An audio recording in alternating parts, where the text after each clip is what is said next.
Baik, kita mulai saja kuliah pagi ini, ya. Hari ini kita akan membahas masih lanjutan yang sebelumnya, tapi kita fokus ke ini udah sumuran ya. Setelah itu kita lihat nanti berkaitan dengan hidrolik frac. Jadi kalau misalnya kandidat sudah ada, gitu ya, kandidat sudah ada, kemudian kita lihat bahwa problemnya, gitu ya. Awal kan kemarin kita lihat bahwa apakah dia memang karena masalah artificial lift-nya gitu ya. Nah, itu kita lihat kalau misalnya nanti bukan masalah artificial lift-nya, ya kita lihat apakah masih bisa kita naikkan lagi. Semisal salah satunya adalah hydraulic frac gitu ya. Gitu. Atau nanti ada asid dan sebagainya. Nah, saat ini untuk kali ini adalah hydraulic fracturing. Secara garis besar bahasan kali ini seperti ini gitu ya. Jadi nanti ada kita lihat stimulasi seperti apa gitu ya, kemudian nanti basic dari geomekanik seperti apa, kemudian hydraulic fracturing. Nah, setelah di hydraulic fracturing itu sebenarnya yang penting di dalam production optimization itu adalah mengkuantifikasi naiknya berapa. Semuanya lah gitu ya, gitu, mau dia artificial lift, mau nanti acidizing, mau apa, itu yang penting itu sebenarnya production improvement atau production gain-nya itu berapa gitu ya, gitu. Kita harus kita lihat sebenarnya di sini itu, karena nanti kan ujung-ujungnya di production optimization ini kan kita mau melihat seberapa besar peningkatan hasil dari optimasinya. Di tiap sumur kita lihat, kemudian kita ranking di akhirnya gitu. Nah, kalau flow-nya gitu ya, ini saya ini kan gitu ya, flow-nya seperti ini gitu ya. Jadi ketika kandidatnya sudah ada gitu ya, kemudian dia memang adalah base-nya. Kalau kita lihat dari HI-nya, dia di zonanya 2 gitu ya. Ya gain-nya nggak begitu bagus, HI-nya nggak begitu bagus. Kalau satu kan dia low water low oil. Kemudian kalau yang di bawah dia low water high oil. 1, 2, 3. High water low oil gitu ya, gitu. Terus di atas sana high water high oil high water low oil gitu ya. Kemudian di bawah jadi low water high oil. Ya bener nggak ya? Nanti coba gini ya. Jadi kuadrannya itu kan yang kanan yang 4 itu yang paling bagus ya. Jadi kalau misalnya ada kuadran kan 1, 2, 3, 4 gitu ya. 4 yang paling bagus berarti kanannya itu oilnya bagus. Kalau ke atas bawah kan air bagus, air kurang gitu ya. 1 itu high water low oil gitu ya. Bawah itu apa low oil high water, terus di kanan tadi high water low oil, terus di bawah itu high water high oil. Sorry, salah. Yang 4 itu dia high oil low water. Jadi yang bawah low. Kalau yang di atas low oil low water, yang di bawah low oil high water, di bawah itu low water low oil. Nah, gitu. Nah, kalau low oilnya waternya juga low, berarti kandidat untuk dia di frac kan gitu. Makanya dia di soda juga. Kalau yang di kanan di atasnya sumbu Y itu kan sumbu Y-nya kan air, sumbu X-nya itu kan oil ya gitu. Nah, ini seperti ini gitu ya. Jadi kalau misalnya dia masih di klasternya itu zona 2 gitu ya. Ini sebenarnya juga bisa saja dilihat kembali gitu ya. Kondisi sumbernya seperti apa gitu. Kalau dia low oil low water gitu ya, di kiri pojok gitu ya. Berarti kemungkinan kenapa kalau yang satu kok enggak Mas gitu. Yang satu itu kan dia low oil high water. Jadi kemungkinan dia kecelup juga bisa gitu atau koning sudah bisa. Lah kalau yang nomor 1 dievaluasi dulu canplotnya seperti apa. Jadi yang 1, 2 ini kan sebenarnya ada problem ya gitu. Sebenarnya 3 juga ada problem untuk high water. Jadi dilihat dari canplotnya kalau misalnya di ini tinggal motor satu. Tapi kalau yang 1 ini kan sudah low oil high water gitu. Sebenarnya ditinggalkan juga bisa gitu ya. Nah, tapi kalau misalnya mau dilihat low oilnya itu jangan-jangan memang karena kecelup tuh gitu ya, atau karena koning kalau di sebelah-sebelahnya perfunya sudah tinggi. Nah, tinggal dilihat nanti seperti apa. Nah, tapi kalau yang di bawah ini, kiri ini gitu ya, kemungkinan dia kan low oil, low water. Lah, kalau di sebelahnya itu ada high oil, kemungkinan dia permeabilitasnya kurang. Gitu. Nah, dilihat kalau yang 2 ini gitu. 2 tapi sekitarnya 4 gitu ya. Sebenarnya yang 1 kalau sekitarnya 4 juga bisa dievaluasi pakai ini gitu ya gitu. Nah, kalau misalnya dia sekitarnya 4 dia low water high oil tapi dia kok high water low oil. Nah, dilihat jangan-jangan dia keceluk gitu ya gitu. Nah, ini flow chart-nya seperti ini gitu ya. Kalau dia punya potensial, kemudian distimulasi. Nah, stimulasinya bisa macam-macam. Salah satunya adalah hydraulic frac. Nah, kalau dilihat di sini, misalnya seperti inilah gitu ya gitu. Nih gitu ya gitu. Dia ini 2 nih gitu ya. Ini 2. Yang pink itu kan 2. Sebenarnya kalau dilihat ada yang segitiga bulat gitu ya gitu. Kalau yang bulat ini sebenarnya dia aktif, sumur aktif. Lah kalau yang di pink ini gitu ya, ini sebenarnya dia tuh sumur apa ya, idle atau apa ya gitu, idle gitu. Nah, tapi sebenarnya ada kekurangan tuh gitu kalau dari pilihan yang ini. Apa nih? Coba dilihat. Nah, sekalian kita lihat ya pemilihannya kenapa di situ. Kenapa ini kan juga bisa nih ya. Bentar ya, saya tandain mana ini. Oh, ini dia. Ini kan juga bisa nih. Sorry, ini kan juga bisa nih. Oh, ya. Nah, coba dilihat. Kita sambil sekalian kita evaluasi. Yang saya lingkarin sama yang dilingkarin itu perbedaannya apa? Ayo, kalian belajar evaluasi. Adam, sama ini gimana? Ayo, tak berani. Menurut saya masih. Saya itu kalau yang segitiga PM37 kan di sekitarnya bagus semua ya. Tapi dibandingkan kalau yang dari Mas Muda itu di PM52, 36, 11 itu kan jelek gitu Mas. Jadi kalau di sumur referensi itu mungkin lebih bagusan yang lintasan sebelah kanan. Oke, kalau yang tak berani. Mesti pertama juga Mas. Kalau PM37 di training itu sumur yang bagus, sumur yang high oil low water.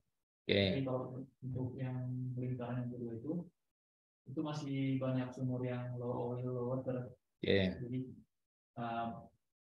keberadaan high oil dan low water di sekitar itu belum tentu menentukan kalau beberapa sumur yang itu mampu bisa lebih baik lagi seperti sumur yang lain itu. Oke, sekarang dilihat ini di overlay sama map apa? Di overlay-nya ini kan sama map struktur. Nah, coba di-combine. Apa yang bisa dilihat dari map struktur berdasarkan HI-nya? Ya, ya kan kalau nggak ada map-nya kan hanya, oh ini sekelompok gitu aja. Kalau dilihat dari strukturnya, chance yang mana antara yang saya lingkarin sama yang dilingkarin yang istilahnya apa ya? Lingkarannya bagus sama yang lingkaran saya yang jelek. Apa coba? Mungkin lingkaran bagus. Apa? Kenapa? Kalau lihat dari struktur kenapa? Mungkin kayak 37 itu masih berada di struktur yang sama dengan PM25. Ini kalau struktur itu dia jadi pada mapnya ini pada kedalaman yang sama satu lingkaran itu. Jadi kalau dilihat sebenarnya di atas yang ini gitu ya, yang ini itu adalah pada kedalaman yang sama nih gitu. Ini pada kedalaman yang sama, ini pada kedalaman yang sama, ini pada kedalaman yang sama. Jadi grid-grid ini grid depth gitu ya gitu. Lah kalau dilihat dari itu, apa yang bisa diceritakan dari yang kanan sama kiri ini, yang lingkarannya bagus sama lingkaran jelek itu? Yang chance-nya lebih banyak yang mana? Nah, hah? Kenapa? Karena lebih tinggi. Tuh. Jadi kalau struktur, dia ini kan dilihat kan ini sebenarnya tuh dilihat di struktur, seharusnya ini kan strukturnya lebih tinggi. Jadi dia lebih yang saya tandain ini gitu ya. Ini itu sebenarnya ada di apa? Ada di puncak struktur. Kenapa dia lebih jelek dibandingkan itu? Dan dia warnanya low oil, low water kan gitu ya gitu. Nah, bisa saja sih, bisa saja sih. Tapi kalau misalnya ketika di situ dia dapatnya biru misalnya gitu ya gitu. Nah, misalnya seperti sekalian kita evaluasi nih gitu. Ini misalnya, oh saya tandain dulu lah. Sumur yang ini masalahnya tandainnya kecil ya. Nah, inilah gitu ya gitu. Nah, bisa cerita apa coba? Nih. Apalagi di referensinya misalnya dia 6416. Kita lihat yang jadi kita evaluasi adalah apa?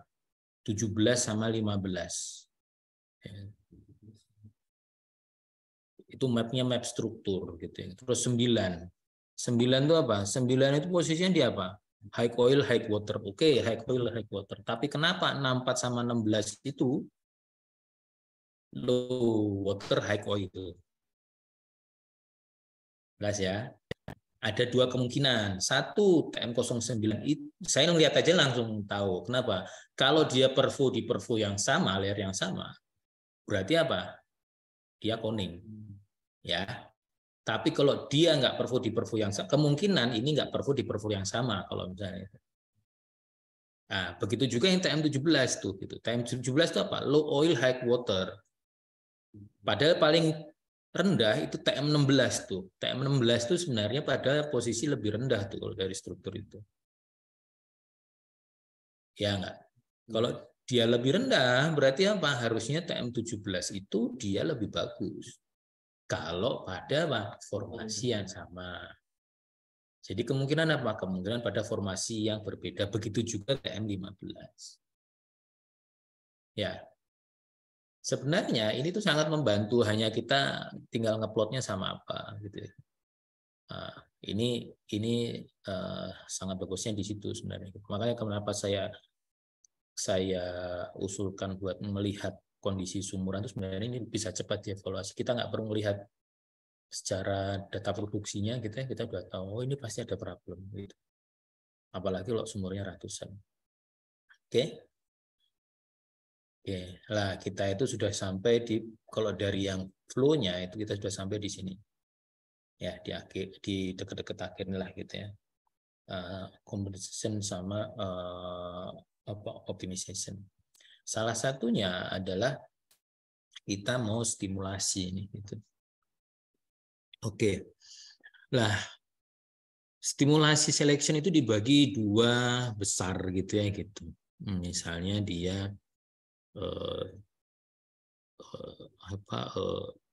ada fracture, ada asid atau dicuci lah gitu ya, gitu dicuci istilahnya. Nah, tergantung ininya apa gitu ya. Kalau misalnya dia permeabilitasnya low sama high gitu ya. Nah, kalau karbonat gitu ya, kebanyakan di karbonat itu di asid gitu ya gitu. Tapi hati-hati asidnya harus tertentu karena apa? Karbonat itu mudah bereaksi gitu ya gitu. Kalau sandstone di asid bisa nggak? Di asid bisa, tapi harus melihat yang sementasinya apa gitu. Tapi kalau karbonat daripada di frag gitu ya, itu kebanyakan dia di asid ya, karena sebenarnya dia mudah bereaksi. Tapi hati-hati kalau nggak malah lubang-lubang nanti gitu ya. Nah kalau misalnya dia sandstone dia di frag gitu ya. Nah ini fragnya dia pakai propan nih kalau lo, karena apa? Ketika dibuka gitu ya, dia nanti bisa diganjel gitu ya gitu. Jadi lihat low permeability sandstone dia di propan frag. Nah, kalau sandstone-nya itu dia high ya sudah dia hanya dicuci depannya aja gitu. Gitu. Ya, gitu. Nah, kriterianya seperti apa? Jadi ini gitu ya gitu. Jadi ini namanya adalah kompresibilitas batuan gitu ya gitu. Saya kalau misalnya pakai di standarnya berapa sih gitu.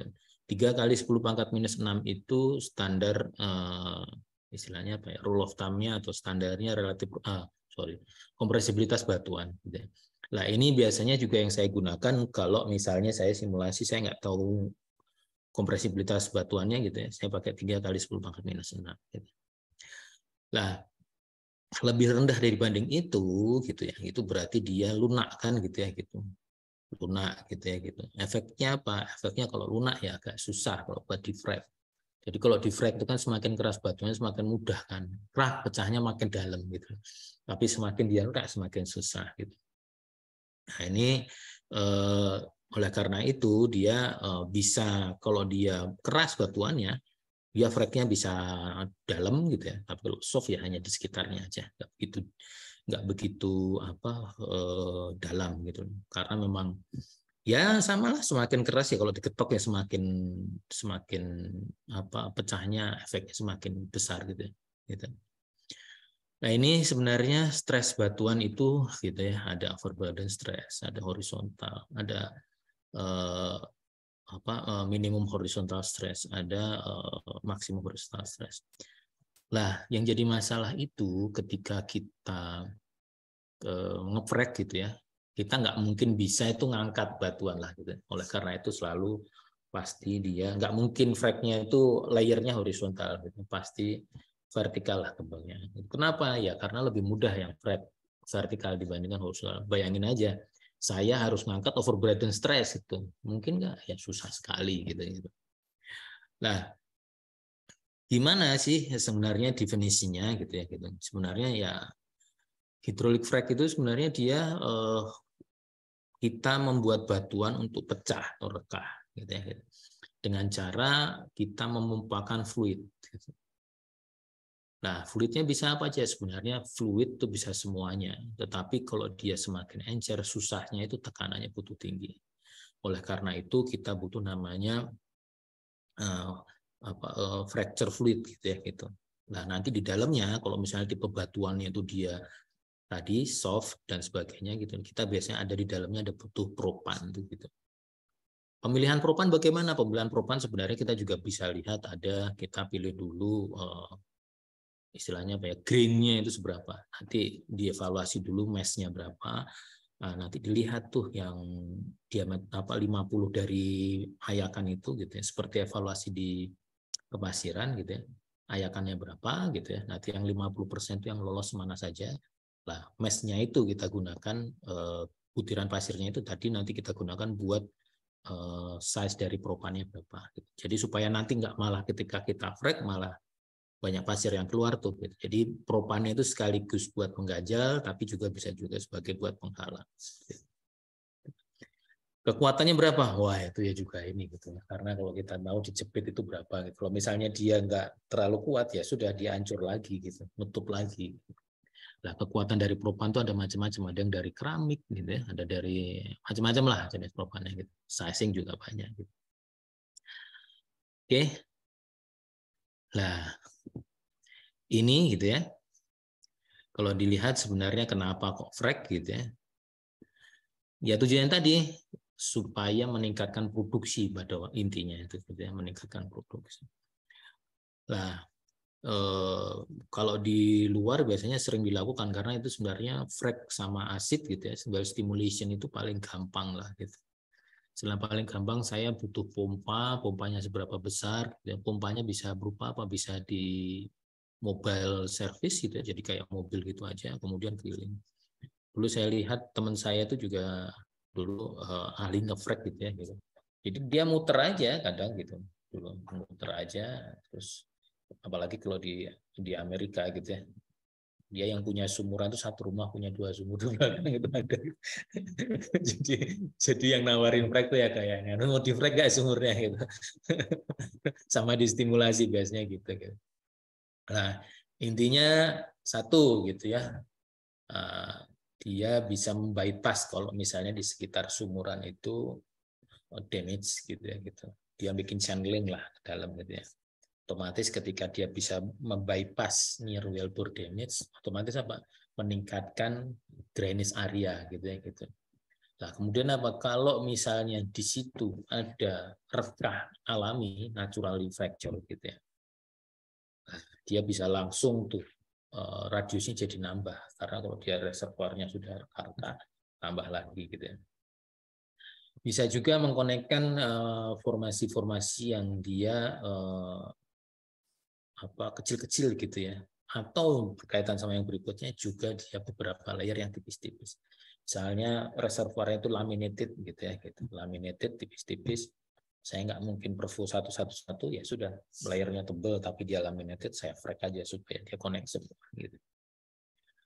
Nah, ini juga salah satunya kalau misalnya dia jalurnya permukaannya dia dari di frek itu dia semakin luas gitu ya. Awalnya itu kan koneksinya antara sumur dan reservoir itu kan hanya keliling dari sumur kan gitu. Akibatnya apa? Akibatnya ya terkumpul jadi satu di wellbore saja. Ketika defrag, bukaannya itu jadi media buat masuknya fluida juga. Gitu. Akibatnya apa? Pressernya, tekanannya, laju alirnya di setiap segmen permukaan dari reservoir itu jadi semakin lebar sehingga apa? Tidak terlalu kuat. Akibatnya juga akan mengurangi produksi dari sen atau masalah kepasiran. Nah, intinya saya gini gitu ya gitu. Jadi yang pertama nih kalau dilihat gitu ya, pertama nih gitu ya gitu. Biasanya sebelum defrag awalnya sih gitu ya sebenarnya disirkulasi dulu. Sebelum dilakukan ini tuh dibersihkan, disirkulasi dulu. Biasanya ada beberapa sirkulasi, beberapa lama sirkulasi, misalnya 1 cycle, 2 cycle, baru kemudian sumur tersebut defrag. Jadi biar benar-benar kondisi bersih, ketika nanti defrag nggak ada partikel yang malah memperburuk kondisinya gitu ya. Nah, ini dimasukkan gitu ya. Masukkan fluidanya, kemudian dia tekanannya dinaikkan gitu ya. Nah, tekanannya dinaikkan sampai dia pecah, kemudian nanti dia ketika sampai pecah dia ada propan pengganjalnya gitu. Jadi tetap dialirkan terus. Nah, ketika dia udah dialirkan, propannya udah settling gitu ya, kemudian dia dirilis pressernya. Nanti dia propannya terjebak di dalam rekahan. Nah, tandanya gimana? Tandanya sebenarnya ada di sini nih gitu. Jadi ini kalau dilihat ini sebenarnya awal gitu ya. Ya, ini diisolasi nih, di atas sama bawahnya diisolasi. Istilahnya diisolasi, bawahnya dipasang packer, atasnya dipasang packer, kemudian diberi tekanan pada layer atau reservoir yang mau defrag. Nah, kita main pompa aja itu, sambil dilihat nih naik ke atas nih gitu ya gitu.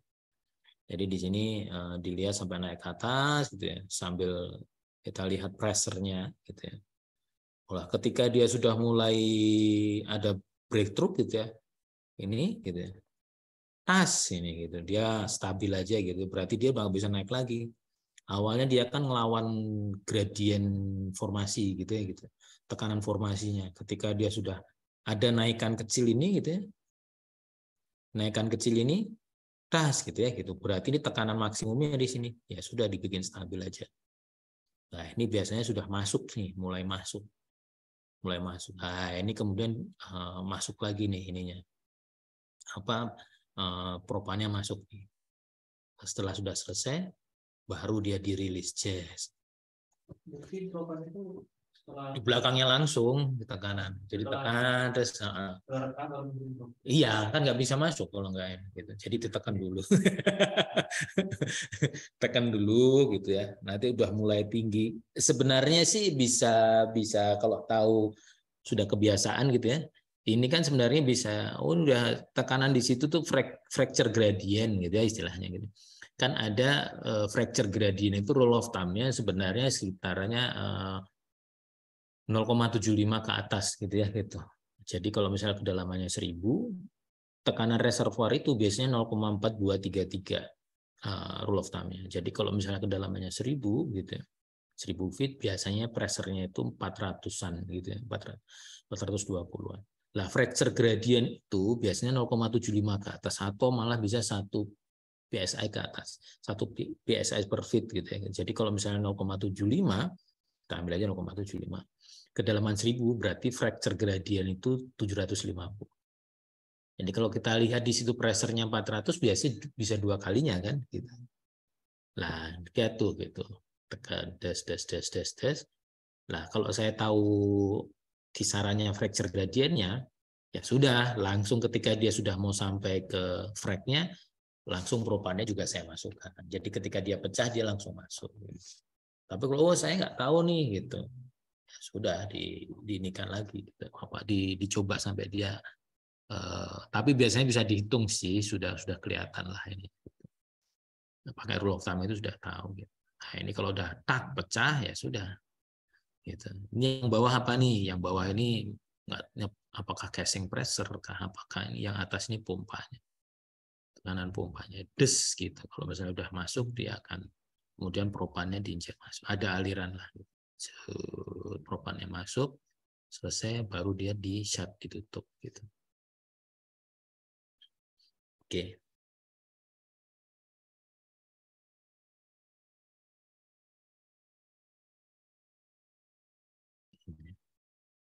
Nah, ini gitu ya. Kalau misalnya awal tuh waternya dia tinggi gitu ya, ya tinggal dilihat nih gitu. Ininya berapa, liquid fraction masuk. Nah, ini dari formasinya baru kemudian mulai diproduksi. Seperti apa dapatnya. Seharusnya water cut-nya turun gitu ya. Kalau misalnya ada awal tuh kan ketika dibuka gitu ya, ini kan semuanya diproduksi dulu. Jadi habis di frac kemudian diproduksi kan gitu. Diproduksikan di situ otomatis ada yang tadi apa istilahnya fracture fluidnya gitu ya. Nah, semuanya kotorannya. Nah, ini dilihat lagi nih gitu. Biasanya masih tinggi nih karena memang ada yang menggunakan air, ada yang menggunakan fracture liquid gitu ya. Kemudian setelah itu dari formation fracture yang baru keluar. Nah, tinggal baru setelah itu dilihat. Kalau dia ada turun dari yang sebelumnya, kita lihat seperti apa ini. Nah, untuk menghitungnya ada yang namanya fracture conductivity gitu ya gitu. Nah, ini dihitung nih maunya fracnya seperti berapa gitu. Nah, ini aja CFD-nya berapa dari KF formation-nya kali W gitu ya. Fracture width-nya berapa, kemudian K kali X fracture atau kedalamannya berapa gitu. XF ini adalah half length dari fracture-nya gitu. Nah, ini berapa, tergantung ininya berapa nanti. Nah, maunya berapa nih gitu. Nah, ini tinggal dihitung. Nah, ini gitu ya. Sebenarnya semua yang ada di sini itu ini yang tergantung di dalam fracture fluid gitu ya gitu. Tapi sebagian besar kalau dilihat di situ adalah kandungannya adalah air sama propan. Propan itu buat masuk, air buat menghantar. Nah, chemical additive yang ada di situ gitu itu macam-macam lah gitu ya. Jadi ada yang buat dia scale inhibitor, ada pH dan sebagainya, itu tergantung dari kondisi formasi masing-masing. Kalau dilihat dari 0, berapa persen ya memang kecil sekali lah gitu karena sebagian besar tadi water sama propan. Oleh karena itu ketika tadi diproduksi yang ini tadi gitu ya, ini tadi, nah ini kan apa? Ketika dibuka awal clean up ini gitu ya, 100% pasti air nih gitu, liquid frac dan sebagainya. Nah setelah dia turun, formation fluid sudah masuk gitu ya, nah baru ini kalau mau dioptimasi seperti apa dilihat lagi apakah berhasil atau tidak ini. Oke. Nah, ini ada banyak gitu ya. Ini sebenarnya juga aditif-aditifnya gitu ya. Ini ada chilling agent gitu ya, kemudian delay agent, gitu. Macam-macam lah gitu. Tergantung, tapi tidak semuanya mesti ada gitu. Tergantung dari formasinya gitu. Formasinya seperti apa gitu. Ini ada buat emulsifying agent gitu ya gitu, surfaktan, macam-macam lah. Nah, ini memang bisa digunakan bisa enggak tergantung evaluasinya apakah dia perlu enggak gitu diberikan itu gitu. Ada misalnya nih clay stabilizer gitu ya gitu. Kita tahu bahwa clay itu sebenarnya apa sih? Clay itu kan sebenarnya kan lempung ya gitu. Lempung itu kan suka air. Padahal kita tahu tuh di situ apa? Di situ ada fracture fluidnya kan sebagian besar air. Satu itu. Dua, ketika kita rekahkan, jangan sampai dia malah jadinya malah mengembang tuh claynya. Jadi malah nutupin. Nah, ini ada clay stabilizer dan sebagainya gitu. Macam-macam lah di sini gitu ya gitu. Nah, tergantung kegunaan yang mana gitu, yang digunakan yang mana. Ini fracture fluidnya juga kalau dilihat ya macam-macam lah. Ini mah tergantung kebutuhan. Nah, ini ada yang dia itu bisa di-set apakah menggunakan polimer ataukah apa gitu ya. Itu di-set berapa lama nih gitu. Nah, ini dilihat dari sininya gitu. Nah, ini kalau misalnya gagal ngesetnya ya. Sebenarnya yang penting itu sesudah dan sebelum seharusnya ada evaluasinya, ada tes produksinya seperti apa.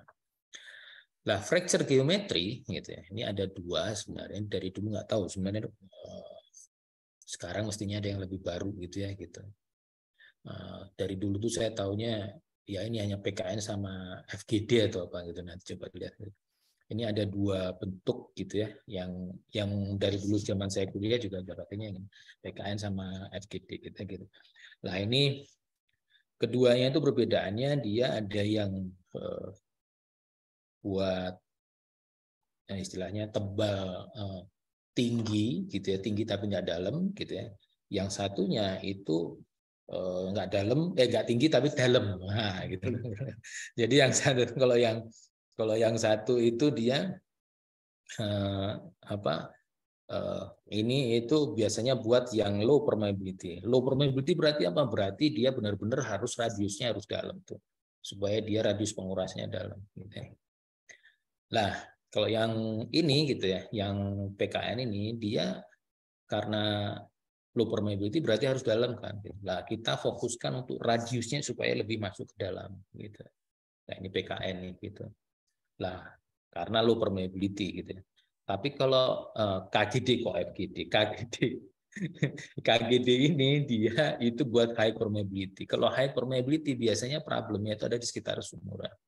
Jadi dia radiusnya nggak begitu, penetrasinya lah gitu ya, bukan radius, penetrasinya dia nggak begitu dalam, tapi dia ininya ke lebarnya lah gitu. Jadi supaya dia benar-benar hanya buka yang di sekitarnya itu, yang sekitar lubang bor itu sebenarnya problemnya ada misalnya scaling atau apa, atau permeabilitasnya rusak gara-gara pada waktu ngebor atau macam-macam lah sebabnya. Nah itu dia butuhnya bukanya nggak dalam, tapi dia tinggi-tinggi lebar-lebar lah gitu. Berkebalikan lah antara PKN sama KGD ini gitu ya. KGB saya dulu kayak ini Rusia. Nah, untuk persamaannya ini gitu ya. Yang penting ini asumsinya inilah gitu.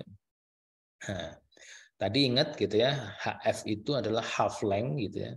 Half length, jadi kedalamannya dibandingkan lebarnya. Ya. Jadi kalau PKN ini gitu ya, dia apa? Low permeability, dalam sekali, tapi nggak begitu lebar. Dia lebih dalam dibandingkan ketinggiannya, gitu ya. Kalau ini gitu, KGD ini dia apa? Kebalikannya, lebar tapi dia nggak dalam. Ya lebar tapi dia nggak dalam, gitu ya. Nah kalau ini persamaan dan perhitungannya seperti inilah gitu, cara ngitungnya dan sebagainya. Radiusnya berapa dan sebagainya, ini kalian bisa bacalah nanti. Ya. Ini yang PKN, atau seharusnya sih sekarang mestinya ada yang lebih ini gitu ya. Soalnya zaman saya kuliah tetap pakai ini. Sekarang juga pakai ini. Nah, ini persamaannya juga buat apa? Buat ngitung fracturing geometry dengan menggunakan ini gitu ya. KGD ini gitu ya. Pengen ini tahun 55 gitu ya, kemudian tahun 69. Saya belum lahir lah ini. 69 itu zaman Mas Pujo kuliah. Mas Pujo kan angkatan 69. Oke. Nah, yang perlu diwaspadai ada risk concern dari fracture impact gitu. Concernnya apa gitu ya. Jadi yang harus diwaspadai sebenarnya ketika ngefrag itu bisa saja dia ngefragnya tadi ya, kalau misalnya yang PKN tadi kan dalam, KGD tadi kan lebar gitu ya, gitu tinggi. Bisa saja malah airnya tambah banyak. Karena kalau layernya tipis dan salah desain ya sudah, dia ngefrag ke zona airnya juga kan, atau ngefrag ke zona gasnya juga gitu. Ya kalau misalnya kita salah perkiraan, nah itu harus hati-hati. Gitu. Atau misalnya di atas nih, kalau ini kan ekstrim sebenarnya nih ya, ini groundwater. Ini kan groundwater itu sebenarnya sudah di casing banyak gitu. Dan ini tapi bisa juga sih. Maksud saya gini, yang di sini itu kan jaraknya jauh banget dibandingkan groundwater. Tapi bisa saja terjadi kalau misalnya layernya itu layer produksinya itu nggak terlalu dalam.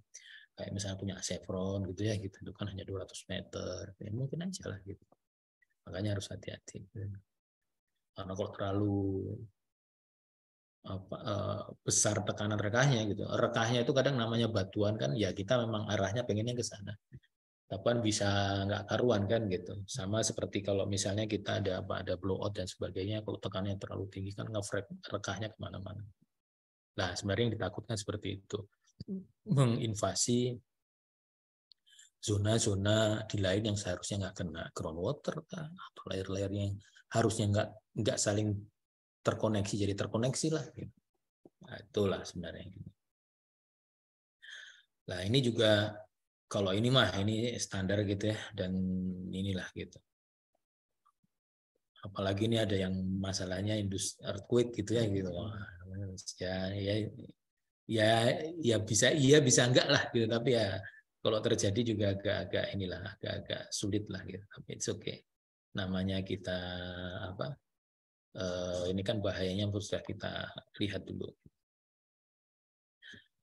Oke, nah ini gitu ya untuk memperkirakan kenaikan dari fracture itu gainnya berapa gitu.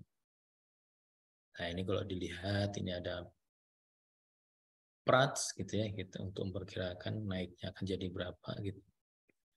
Nah di sini ada perkiraannya nih gitu. Gainnya berapa gitu ya. Nah nanti bisa kita lihat bahwa productivity index itu dilihatnya dari FOI ini gitu ya gitu. Lah naiknya berapa gitu tergantung nanti half-length-nya dari hasil evaluasi seperti apa. Yang awalnya reservoir itu radius pengurasannya air sumurnya itu kan air well sekitar sumurnya itu jadinya naik karena ada fracture-nya kan. Nah, ini dilihat nih naiknya sekitar berapa jadinya. Dan kemudian hitungan itu masuk ke dalam sini jadi FOI lah buat ngitungnya. Nah, selain parts itu dia ada Siko sama apa Dominicas gitu ya gitu. Ini juga menghitung ini CFD-nya berapa dan sebagainya. Nah, ini dilihat nanti ujung-ujungnya itu FOI-nya juga berapa. Sama sih, semuanya juga pasti pakai ininya itu FOI-nya berapa. Nah, persamaannya seperti ini gitu. Memang agak berbeda sedikit perhitungannya. Nanti pas ada di contoh kita lihat seperti apa gitu. Ini gitu ya. Ini dimensionless-nya kalau perbandingannya seperti ini gitu. Nah, productivity improvement-nya sebenarnya terjadi karena adanya penambahan radiusnya gitu ya gitu. Penambahan radiusnya. Jika ini dari bottom hole pressure, kemudian ini dari reservoir, ini ada delta P kehilangannya kalau dilihat dari sini gitu ya. Nah, ketika dia mulai defrag gitu ya, otomatis dia akan mulai ini ketika flowing ya, ketika flowing dia radiusnya kan hanya dari di sini aja gitu ya gitu. Jadi ini bottom hole pressure ketika nggak ada apa-apa gitu ya, kemudian ini ada produksi, pengurasannya kan segini. Tetapi ketika ada fracture gitu ya, dari lateral frag, nah ini akan lebih bisa bagus lagi gitu. Karena apa di sini gitu ya, tergantung ini radiusnya ya berapa ya gitu. Ini yang awalnya pressure drop-nya sampai tinggi, yang awalnya ini ya, jadi dia lebih rendah. Kita kan nggak bisa ngerubah reservoir kan gitu ya, gitu. Jadi delta sebenarnya yang kita ini tuh kita mengurangi delta pressure loss akibat yang ada di sini. Misalnya di sini ada permeabilitas yang rusak dan sebagainya gitu ya. Nah ini kita bisa mengurangi delta pressure-nya, pressure loss-nya gitu. Nah, di sini bisa dilihat bahwa yang awalnya seperti ini gitu ya. Flow area-nya hanya segini tadi gitu ya. Jadi flow area-nya makin besar gitu. Ya, tadi kenapa kok diasumsikan setengahnya? Jadi walaupun ini kedalamannya ini gitu ya. Tapi radiusnya itu di setengahnya gitu. Jadi menambahnya di setengahnya di sini. Walaupun ini fracture half length-nya ini misalnya fracture half length-nya 2 feet ya berarti radiusnya nambah jadi 1 feet. Yang awalnya ini gitu. Nah, ini untuk ukurnya gitu ya gitu. Jadi kita bisa lihat bahwa nanti ada skin fracture-nya berkurang berapa. LERW-nya juga nanti bisa dihitung lagi. Nah, untuk low permeability tadi sebenarnya ada yang PKN FGD tadi, PKN KGD tadi gitu ya gitu. Kalau yang dia low permeability otomatis dia pakai PKN, dia jangkauannya diperluas. Nah, karena tujuannya memang buat low ini kan buat memperluas gitu, ya, gitu. Kalau buat yang sekitarnya itu high permeability, otomatis apa? Otomatis kan sebenarnya permeabilitasnya di sekitarnya sudah besar tuh gitu. Jadi hanya mengurangi bariernya saja gitu. Nah, ini gunanya ini aja gitu ya gitu. Lah bisa nggak Mas kalau yang ini kalau yang tipikal yang kanan nih high permeability pakai asid aja bisa. Itu pakai asid aja bisa. Jadi memang karena buat ngilangin di sekitarnya kan. Nah, kelemahannya acidizing itu sebenarnya itu radiusnya nggak begitu jauh. Oleh karena itu dia hanya di sekitar sumur aja. Lah, bisa nggak Mas digabung? Misalnya fracturing and acidizing bisa. Jadi misalnya seperti ini, low permeability seperti ini sekalian dibuka, sekalian dibersihkan bisa gitu. Atau di sini dioptimalkan juga habis di frac, di asid, kemudian nanti dipasang propannya bisa juga. Jadi ada yang combine antara acidizing and fracturing gitu ya. Hydraulic frac plus acidizing. Nah, itu juga bisa juga. Jadi habis di frac dibersihkan dulu, setelah itu di propannya kepasang. Ini contoh perhitungan gitu ya, contoh perhitungan data yang dibutuhkan sebenarnya ini gitu ya. Ada data reservoirnya itu water saturasinya berapa gitu ya gitu. Ini konfigurasi sumurnya seperti apa, ini asumsi data per K fluidnya seperti apa, ini fluid untuk frac-nya ya gitu. Terus kemudian kita yang perlu tahu dari formasi apa, ketebalannya berapa gitu. Terus tadi yang kita ini apa namanya kompresibilitas batuannya berapa gitu. Nah, sama pumping data itu kekuatannya butuh berapa. Nah, ini step-nya ya seperti ini, jadi perhitungannya bersama lah gitu. Prosedural lah gitu ya gitu. Hitung klosur gitu ya. Kemudian dia setelah dia menghitung klosur, dia lihat lagi nih gitu. Geometri rekahnya mau seperti apa gitu. Pumping time seperti apa. Volume injeksinya seperti apa. Volume fracture-nya seperti apa, fluid efisiensinya seperti apa. Kalau ini sih hanya step SOP saja. Jadi tahapannya sama, hanya tinggal kita hitungnya saja ya seperti itu. Ini pad fraction-nya, pad time-nya, volume pad-nya, konsentrasi propannya gitu ya gitu. Nah, ini CFD-nya berapa. Nah, yang perlu diwaspadain, berbagai macam metode itu ada yang berbeda nih perhitungan CFD-nya. Jadi nanti kalau misalnya dengan menggunakan beberapa metode, harus dilihat CFD-nya itu dia persamaannya biasanya berbeda di CFD-nya ini gitu. Nah, ini gitu ya. Nah, coba ini ya. Kalau yang dari tadi gitu ya, kemudian dihitung dengan berbagai macam metode gitu ya. Nah, ini kebetulan yang kiri ini sama-sama prat gitu. Ini siko sama siko juga, tapi yang kiri ini manual. Yang kanan ini adalah menggunakan software yang ada gitu ya gitu. Nah, yang perlu diwaspadain sebenarnya kan ini hampir sama gitu ya gitu. Kalau kiri sama kanan prats itu sama gitu ya. Kalau yang kiri Siko ini yang dari manual sama Sikole yang dari software ini ada perbedaan yang sangat signifikan gitu ya. Nah, sebenarnya perbedaan ini yang perlu dilihat apa ketika CFD-nya di bawah ini nih gitu tuh. Lah, CFD-nya ini kenapa kok dia bisa dapatnya CFD-nya yang di sini hanya dapat 0,5 sedangkan di sini 129. Nah, ini yang harus diperkirakan itu tuh gitu. Nah, ini CFD-nya asumsinya seperti apa nih gitu. Harus dilihat karena ini satunya software, satunya manual. Kalau yang Prats-nya karena dilihat di sini nggak begitu beda jauh, berarti kalau buat menghitung secara manual sebenarnya Prats ini mungkin dibanding software udah terkalibrasi lah, ininya oke gitu ya, gitu metodenya karena simple. Nah, Siko ini gitu ya, ini yang perlu diwaspadai adalah CFD-nya karena ketika nilai RW kuadratnya ini tuh berbeda sekali, ini digunakan buat perhitungan-perhitungan berikutnya nih kalau dilihat. Akibatnya apa? Di sini 2,4 kali, di sini 37 kali. Padahal ini hampir 3 kali 4 kali ya. Tapi nggak berbeda jauhnya sebenarnya karena apa? Karena dia di sini yang ketika ngitung skinnya itu pakai Allen. Padahal ini 47, 50 lah. Berarti kalau di sini 50, berarti di sini 175. Kan hampir 3,5 kali. Nah, ini yang harus dilihat nih sebenarnya kalau dari ini tuh ini gitu CFD-nya ini. Kenapa CFD di sini di SIKO ini berbeda sekali dengan yang ketika dihitung dengan menggunakan software. Nah, biasanya itu adalah ketika masukkan data asumsinya di software ini, kemungkinan dia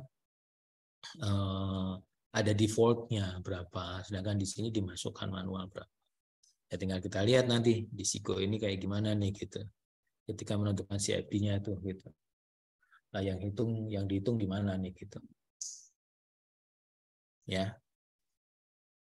Kalau stepnya sih aja nih gitu. Jadi FOI ini kita bandingkan dengan perhitungan dari Prat ini, FOP-nya kalau dibandingkan dengan yang software ya nggak sampai 10% lah gitu ya gitu. Nggak sampai 5% malah. Kalau yang ini gitu ya, yang FOI dari SIKO sama ini gitu ya, itu agak lumayan tuh 24 sama 37 gitu ya. Sebenarnya kalau ini nggak 3 kalinya, mungkin 2 kalinya mungkin masih deket nih gitu. Masih ini juga dapat 3 nih. Ini kan len ya di sininya gitu. Ya memang salahnya di CFD gitu. Oke. Nah, itu mungkin hanya sampai itu tuh ini gitu. Ya, jadi ini kalau hidrolik frac, asid dan sebagainya sebenarnya stepnya itu ya sudah SOP lah gitu. Ya tinggal diikutin aja seperti apa. Itu. Yang penting itu sebenarnya adalah melihat ini yang terakhir itu. Ya, jadi saya nggak menampilkan desain frac-nya secara detail, sebenarnya hanya menghitung FOI-nya ini berapa kali. Karena ini yang nanti kita konversi jadi masuk ke IPR-nya. Berapa kali gain-nya OF-nya, berapa kali gain-nya ininya gitu. Ya. Oke, ada yang mau ditanyakan sampai di sini? Ya, kalau ini prosedural lah, asid juga prosedural lah gitu. Seperti itu. Karena saya juga nggak mau masuk detail ke desain ya gitu, karena saya nggak begitu inilah nggak begitu memfokuskan ke situ, gitu. Terlalu lebar nanti. Ya. Kalau oksidasi itu injeksinya gimana? Sama. Nah, tergantung. Nanti ada yang namanya flash, pre-flash gitu. Flash itu biasanya dia supaya kan awal itu kan kalau di sini ya, saya ini ada gambar tadi ya supaya kelihatan. Nah, inilah gitu. Kalau acidizing sebenarnya awal kan di sini ini kan sumur itu kan nggak kosong ya, pasti ada gitu ya. Nah, pre-flash itu sebenarnya adalah transisi supaya fluida asid kita itu tidak terkontaminasi oleh fluida yang ada di casing atau tubing ini gitu ya gitu. Jadi yang pre-flush dulu gitu ya, biar dia nanti kecampur-campur nggak apa-apa. Kemudian dia habis itu baru yang flushnya gitu ya, yang mencucinya. Nah, ketika sudah settling biasanya bisa ditekan gitu ya, sama seperti yang frag tadi gitu ya, bisa ditekan atau memang hanya di soaking dibiarin berapa lama gitu. Nah, habis itu nanti disirkulasi lagi gitu. Kalau yang asid plus frag ya sudah, dia ketika udah settling ya yang awalnya depannya ini gitu ya, ini sudah pakai yang fluida yang bisa buat asidnya juga gitu. Karena sekalian masuk, sekalian ini nih, sekalian apa? Sekalian nyuci nih gitu ya gitu. Nah, ketika propannya sudah masuk, baru tekanannya di lowering. Kalau tekanannya di lowering apa? Akibatnya dari formasi kan akan keluar sekalian dia nyuci asid-asidnya tadi. Bisa saja ketika di frag nggak langsung kalau yang ini kan frag settle propannya dikurangin kan utup ya gitu. Habis itu langsung dicuci, gitu, langsung dialirkan balik gitu ya. Nah ini bisa aja kalau pakai asid frag gitu ya, settle dikurangin gitu ya. Tapi nggak langsung dikurangin di sirkulasi kan, dikurangin dia supaya nutup aja propannya gitu ya, terjepit supaya nggak settling gitu. Karena masalahnya kalau propan itu kan agak ya dia butiran padatan ya gitu. Kalau terlalu lama dia kan settling jadinya yang harusnya dia tersebar merata dia jadi ke bawah karena settlingnya. Jadi ketika masuk dia langsung dikurangi tutup gitu ya. Tapi dia nggak langsung dirilis. Ya. Tunggu supaya dia soaking dulu sebentar. Habis itu baru dirilis. Seperti itu. Ya itu macam-macam sih gitu. Kenapa Mas kok hanya vertikal nggak horizontal? Ya gimana ngangkatnya? Ngangkat overburden yang berat sekali. Paling mudahnya ngangkat gini aja, mecahkan gini aja. Karena kalau mau ngelawan yang overburden ke atas ya ngelawan beratnya bumi berarti gitu. Gitu. Oke. Mas, kalau faktor itu nambah spin, Mas. Bisa iya kalau dia nggak hati-hati. Jadi ketika masuk, yang masuk bukan hanya propan, tapi padatannya tadi juga masuk ke kotorannya. Oleh karena itu biasanya sebelum di-frac itu disirkulasi dulu. Nah, disirkulasi dulu sekitar sumurnya bagus gitu ya, bersih ya. Atau misalnya di asid dulu ya monggo kalau buat yang sekitarnya. Habis itu di-frac. Nah, baru di ini. Seharusnya si frac nggak akan nambah skin kalau dia perlakuannya mungkin kesalahan operasi ya bisa aja. Kesalahan operasi. Terus tadi itu bentuknya gel gitu, Mas. Apanya? Gel gitu. Jadi yang di bawah itu propannya kan di Propan itu padatan kayak butiran-butiran. Kayak pasir lah gitu. Kalau yang gel itu dia hanya ininya, hanya apa? Hanya fluid property, fluid frac-nya. Fluid frac-nya yang gelnya. Karena kalau gel kayak gitu propannya gel ya dia nutup lagi kegencet gitu. Dia kalau propan itu keras dari keramik, dari apa gitu. Lah diameternya itu tertentu biasanya gitu. Lah menentukan ya biasanya ada yang batuan batuan sampel dari formasi tersebut diambil kalau ada, kemudian disem jadi diameternya kira-kira berapa, atau bisa aja dievaluasi dari log tuh butirannya sekitar berapa sih gitu. Pernah terjadi kepasiran nggak sih? Lah kalau pernah terjadi kepasiran contoh pasirnya dilihat gitu. Lah beda lagi tuh kalau misalnya pasang gravel pack. Nah, gravel pack kan hanya sekitar sumur memang udah parah sih. Gitu. asid pun juga harusnya dari waktu khusus untuk pengambilan asidnya juga. Kalau itu nanti malah merusak formasi. Lah ya itu namanya di soaking. Di soaking itu ketika direndam doang, habis gitu ketika di soaking sebentar, ya tinggal dibuka aja kan formasinya masih ini kan. Ya tinggal ngalir aja gitu atau dipompa lagi gitu aja lah gitu kan ketika dia neken gitu ya. Kalau yang ini kan neken itu kan tekanan ini kan tekanannya lebih besar daripada tekanan formasi kan. Ketika dirilis pasti dia akan ngalir ke atas kan sisanya gitu. Atau dia dipompa, disedot lagi ya bisa aja. Gitu. Sama seperti ngerendam kita kalau bersihin lemak-lemak itu pakai apa rinso apa kan direndam gitu ya gitu. Sama seperti itu ya dia harus direndam. Butuh waktu. Nah, karena dia bereaksinya terhadap waktu kan kalau asam kan. Tetapi ya itu harus hati-hati pemilihan asamnya apa gitu. Ada yang HF kah atau apa kan. Ada berapa persen kan. Karena kalau enggak misalnya tadi karbonat itu waduh karbonat itu sebenarnya dengan apa mudah bereaksi itu. Asam kan langsung ini. Kalau terlalu lama apa ya lubang-lubang malah ambruk gitu. Nah, itu juga kadarnya berapa persen bisa ada hitungannya itu. Tapi saya nggak bahas di sini. Ada mata kuliah sendiri soalnya ya. Gitu. Nah, yang penting kan inilah gitu, apa yang kira-kira FOI-nya berapa ini gitu aja gitu. Nah, ini sebenarnya yang anunya FOI-nya itu berapa gitu aja. Ini itu yang penting. Nah, nanti kalau misalnya ini gimana? Ya kita kalau kita nggak desain terus gimana Mas? Ya tinggal kita asumsikan.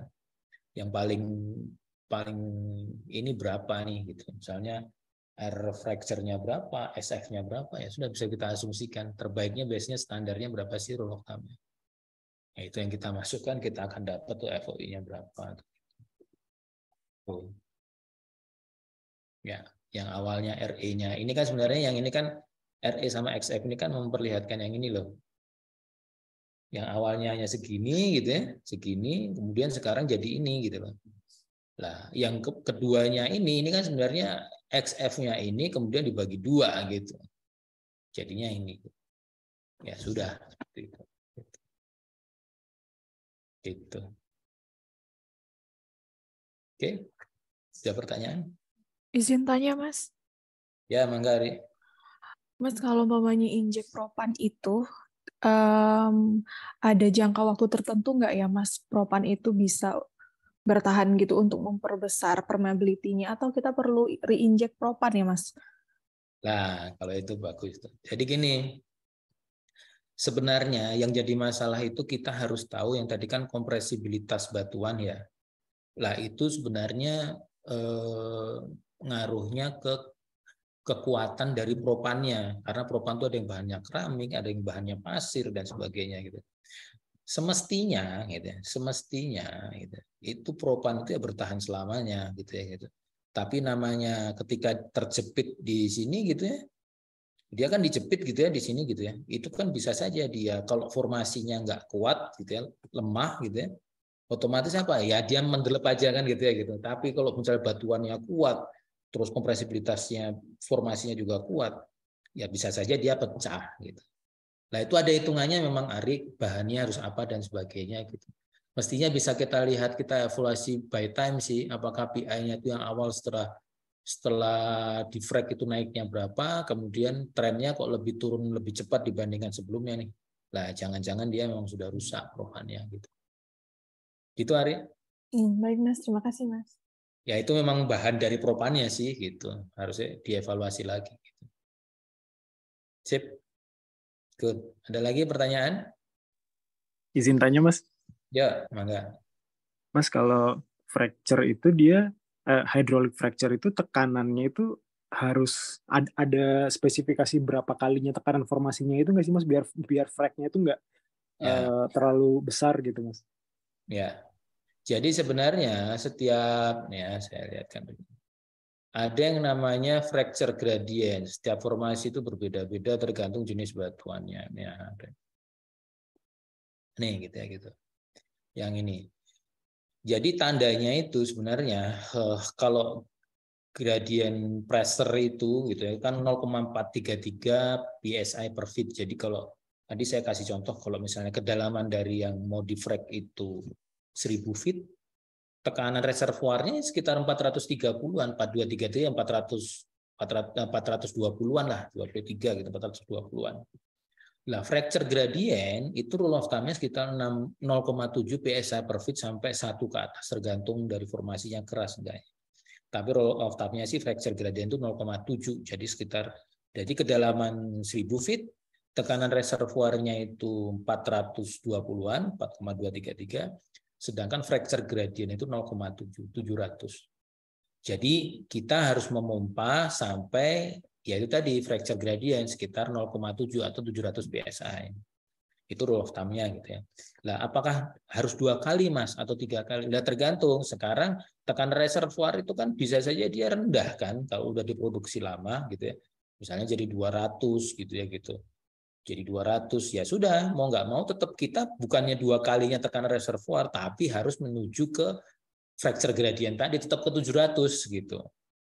Jadi bukan ke tekanan reservoirnya dia, tapi ke fracture gradient tadi karena yang kita tujukan batuannya ya gitu. Nah, sebenarnya fracture gradient itu juga menjadi batas untuk kita kalau misalnya water flood, terus kemudian EOR gitu ya gitu. Nah, itu yang kenapa kok ada batas tekanan itu sebenarnya harus di bawahnya 0,7 tuh kalau kita mau water injeksi kah atau injeksi surfaktan kah gitu ya. Nah, itu kita harus tahu fracture gradient itu untuk kalau ini batas atasnya ya gitu. Kalau buat yang hydraulic frac itu batas bawahnya gitu. Nah, itu yang jadi aturannya kayak gitu tuh gitu. Jadi nggak 2 kali 3 kalinya reservoirnya enggak dia, tapi fracture gradientnya berapa. Nah, itu yang kita tuju minimal sama dengan di atasnya sedikit fracture gradient. Lah, di sini ditunjukkan dengan kurva ini nih gitu. Ini sebenarnya kurva ini adalah kurva pressure gitu ya gitu. Pressure gitu. Kok nggak kelihatan? Oh ya, kelihatan ya. Pressure gitu ya. Yang nggak tahu nih yang bawah ini kelihatannya bottom hole, yang di atas ini mungkin pompa nih gitu. Pompanya naik terus ya, bottom hole-nya ini kelihatan. Nah, ketika ada yang dia naik sedikit terus turun, ini berarti sudah kena frag nih, udah pecah nih formasinya. Nah sudah, ini nggak boleh terlalu besar nih gitu. Sebenarnya ada ininya nih, ini pompa, terus kemudian ini formasinya yang nggak boleh terlalu besar sekali gitu. Nanti kalau terlalu besar dia, ini yang penting delta ini bisa memasukkan fluidanya aja ke dalam gitu. Nggak boleh besar lagi, kalau besar lagi malah ngepecah semua gitu. Nah ini sebenarnya yang dituju, fracture gradient-nya atau fracture pressure-nya ini gitu. Nah, nanti tinggal dilihat nih prosesnya seperti apa. Nah, ini ketika ada mesin baru ini mungkin propannya sudah masuk nih. Propannya selesai masuk, baru dia di-shut. Jadi dia nutup. Seperti itu. Menjawab, Ardia? Baik, terima kasih banyak, Mas. Ya. Jadi bukan 2 kali 3 kalinya per reservoir ya. Tergantung kalau per reservoirnya sudah rendah ya. Misalnya tadi 400, fracture gear-nya 700, pressure-nya jadi 150 ya. Misalnya 3 kalinya itu. Nggak bisa dijadikan patokan, tapi minimal harus di atasnya fracture pressure gitu. Oke, ada lagi? Ini zaman saya dulu ya. Yang ngajar Abah dulu kalau zaman saya ini. Sekarang yang ngajar apa ya? Steven sama Mas Ardi ya. Ya. Ya, saya nggak dalamin ini sih. Dulu sih bantuin ngasih kursus zaman dulu. Ngasih kursus tentang frac ini gitu. Tapi ya hanya sebatas inilah. Ya dulu yang sampai ngitung-ngitung, tapi sekarang ya sudah agak lupa. Kalian bisa baca sendirilah. Oke, ada lagi? Nggak ada. Oke, kalau gitu ya begini. Tak berani ada? Ada? Cukup ya. Ya memang kalau dari stimulasi sih memang SOP ya, itu proseduralnya ya kayak gitu. Ada tinggal kalian pelajarin, kalian lihat ya paling enggak kalau buat kalian ya tahu basicnya lah gitu ya. Tahu basicnya, tahu kegunaannya kenapa inilah nanti kalau ketika diskusi dengan operator kah atau dengan service company yang mau melakukan itu ya, kalian bisa tahu lah intinya kalau di sini itu ya gitu.